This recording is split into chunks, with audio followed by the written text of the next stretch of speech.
Dr. Hildebrand and Laura Meyer were considered the co-founders. Dr. Hildebrand happened to be my obstetrician and had delivered 3 of my children.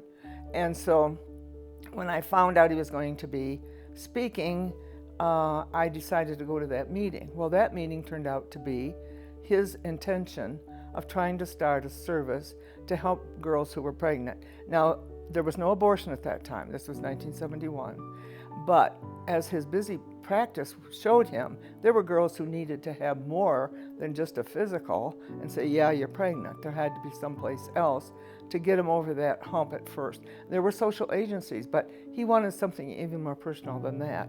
And that's why he decided he was going to put together this organization, which he and Laura did. Laura was asked to help him by him. She was a widower. She was a widow, and she had really no influence in anything except that she was very much alone. She was a painter, as I explained to you.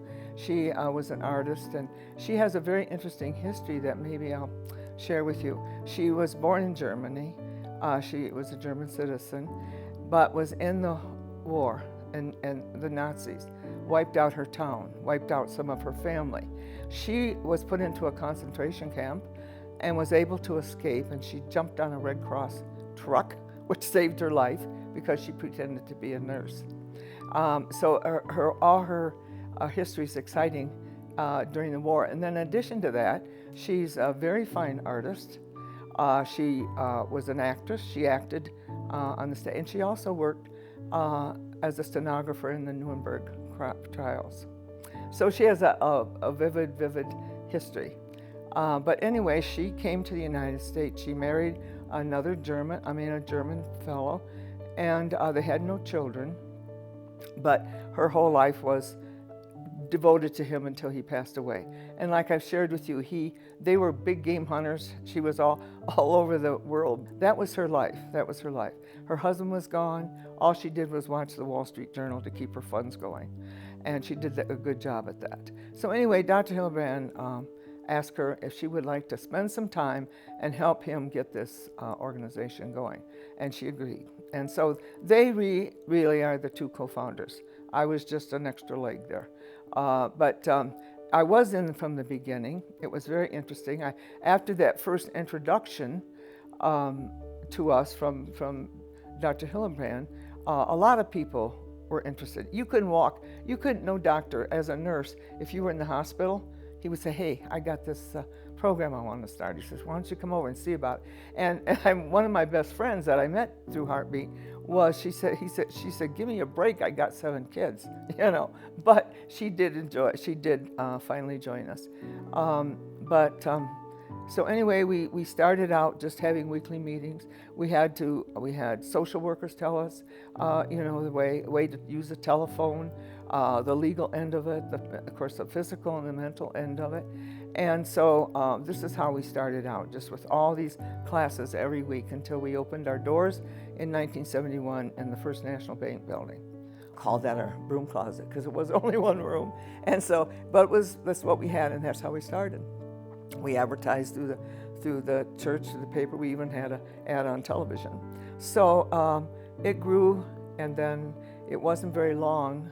Of course, we were all crowded in that one room anyway, but Dr. Hildebrand changed his medical practice into the Hillcrest Hotel in Toledo and was able to secure for us another office. So now we had 3 rooms, and it was very good.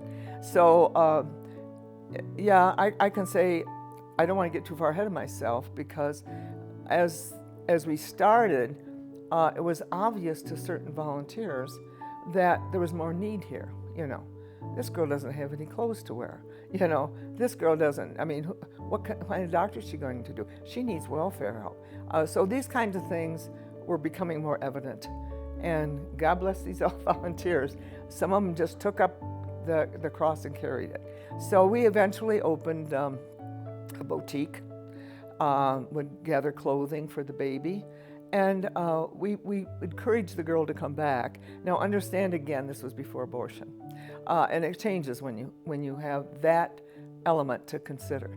But they would come, if they kept their appointments with their obstetrician, then they would get a chance to take something for their new baby. And so this is how we kind of did it, trying to keep them encouraged, to follow through on their pregnancy.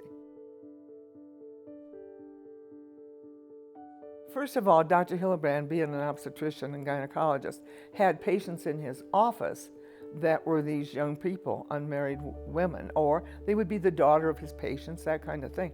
But he didn't have the time, nor did his staff have the time to sit down and talk to them.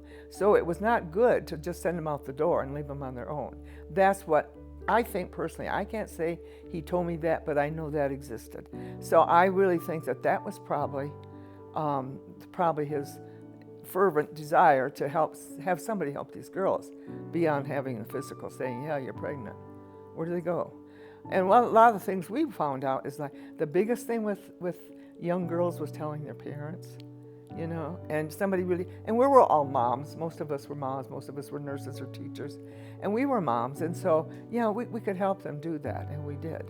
And we would offer to say, well, bring your mom in with you, Well, they never did that. They never did that for me, at least. I'm not sure about any other volunteer. But I think that's why he started. I'm not really positive. I don't think that was the only thing. He was a very pro-life doctor. And as is proven by his medical practice, he never recommended the abortion, a pill, thinking that it was an abortifacient. And he also testified all over the country with persons who had like IUDs or had some kind of result from having taken the pill. And he would be their defendant. And so he went many, many times to different states and testified in the girls' behalf.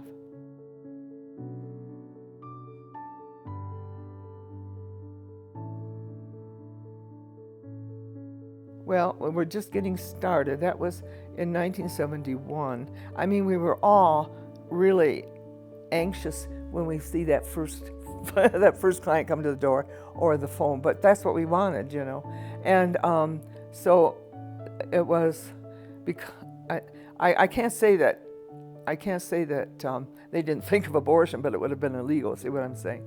But most of the people were scared. I mean, that's the picture of the girl who thinks she's pregnant. She's not married.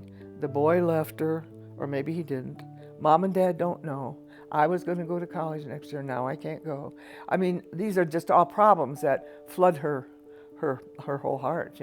What is she going to do? If she could get rid of it, that don't sound too bad, does it? So I mean, you can understand how it grew when abortion became available.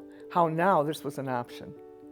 But we didn't like that option, and we tried to explain to her. Well, I mean, you don't tell them that they can't. Of course, they could have an abortion once it became legal. But you wanted them to see all choices. And and most of them kept their babies. Not many relinquished them for adoption that I've ever seen. After abortion came in, well then our job became a little bit different slanted. Because we didn't tell them they couldn't have an abortion, but we didn't want them to do that. And so there was a lot of things, you could show them options and everything. But you had to be a friend with the girl. That was the whole thing. You just don't say, well, now look, you could do this. No, you had to become friends with her. And that's what we did. And because we were volunteers, it was easy to become friends. We didn't have to go off to work or anything. I'll be here next Thursday, come back. And a lot of times we would rerun the test. If she couldn't be pregnant, I can't be pregnant. Okay, we'll come back and we'll run the test again. So, yeah, that's what we did.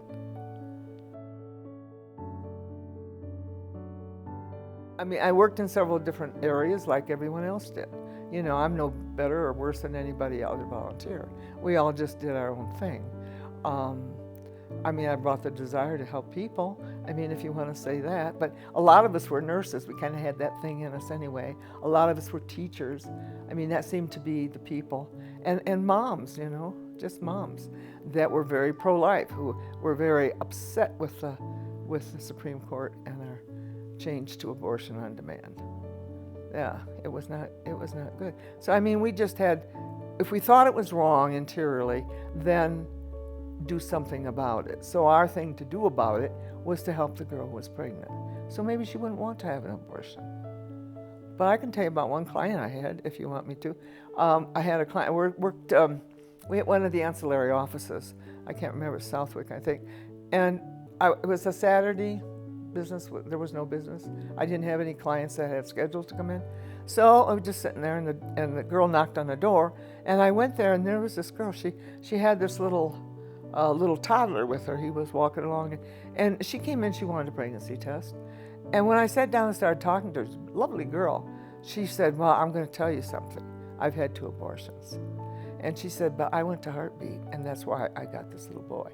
That was success to me, not my success, but it was Heartbeat's success. Well, it went into my philosophy of pro-life. That's what I can say, because it was actually doing something that was positive and protecting life.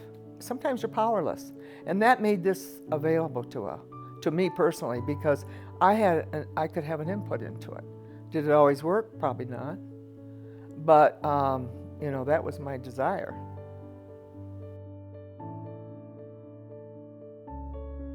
Most nonprofits don't last. They fall by the wayside. But Heartbeat didn't. And that's why I think it was somebody up there likes us and was helping us, Because we would have a lot of turnover in volunteers. That's what happens.